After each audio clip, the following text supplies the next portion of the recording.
Hi friends, అందరు ఎలా ఉన్నారండి? బాగున్నారా? నేనైతే చాలా చాలా బాగున్నాను. So crispy crispy chicken pakodi చేసేద్దామా? వచ్చేయండి. అర కేజీ చికెన్ తీసుకున్నాను. సగం బోన్తో ఉన్న చికెన్, సగం బోన్లెస్తో ఉన్న చికెన్ తీసుకున్నాను.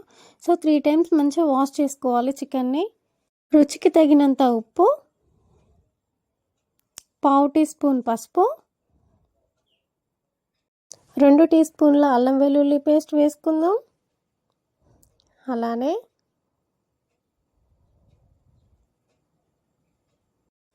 చికెన్ ముక్కలకి వీటన్నిటిని బాగా పట్టించండి.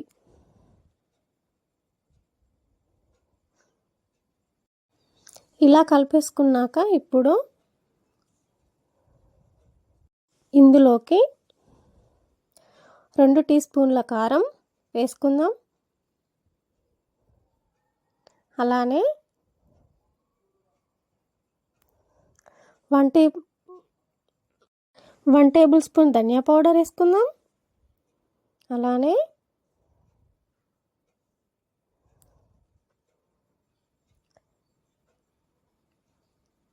1 టేబుల్ స్పూన్ గరం మసాలా వేసుకుందాం.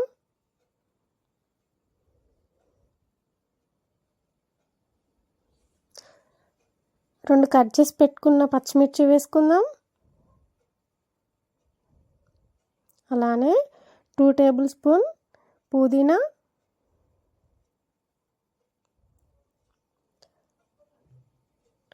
2 టేబుల్ స్పూన్ కళ్యామాకు కూడా వేసుకుందాం.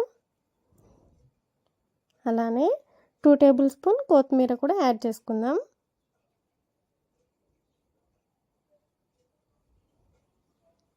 Two tablespoon cornflour and 2 tablespoon maida వేసుకున్నాక ఒక గుడ్డు కొట్టు పోసుకోవాలి. అలానే కొంచెం ఆయిల్ వేసుకుందాం. వీటన్నిటిని చికెన్ ముక్కలకి మంచిగా పట్టించాలి. మొత్తం అంతా కలిసేటట్టుగా మిక్స్ చేసుకోండి. కన్సిస్టెన్సీ ఇలా ఉండాలి. ఒక గంట పాటు మ్యారినేట్ చేసుకోవాలి. అప్పుడే చికెన్ టెండర్గా ఉంటుందన్నమాట. ఆయిల్లో వేసి పకోడీలా వేసేసుకోవడమే. మంటను మీడియం ఫ్లేమ్లో మాత్రమే పెట్టి చికెన్ని బాగా క్రిస్పీగా ఫ్రై అయ్యేంత వరకు వేయించుకోండి. ఈ కొలతలతో చేస్తే చికెన్ పకోడీ ఆయిల్ పీల్చదండి. చాలా టెండర్గా జ్యూసీగా చాలా బాగుంటుంది. ఈ చికెన్ పకోడీలోకి మీకు ఇష్టమైతే చికెన్ని మ్యారినేట్ చేసేటప్పుడే కొద్దిగా జీడిపప్పు పలుకులు వేసేసి పకోడీ వేసుకోవచ్చు. అలా కూడా ఈ చికెన్ పకోడీ చాలా బాగుంటుందండి.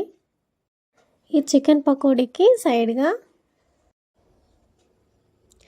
ఆనియన్తో లెమన్తో సర్వ్ చేసుకుంటే చాలా బాగుంటుందండి మన చికెన్ పకోడీ. ఈ రెసిపీని మీరు కూడా ఇంట్లో ఒకసారి ట్రై చేయండి. ట్రై చేసి టేస్ట్ చేశాక మీకు ఎలా కుదిరిందనేది కామెంట్ సెక్షన్లో కామెంట్ చేయండి. వీడియో నచ్చితే తప్పకుండా లైక్ చేయండి. మీ ఫ్రెండ్స్కి, రిలేటివ్స్కి షేర్ చేయండి.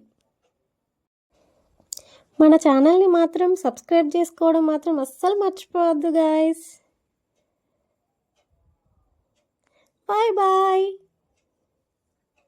Bye friends.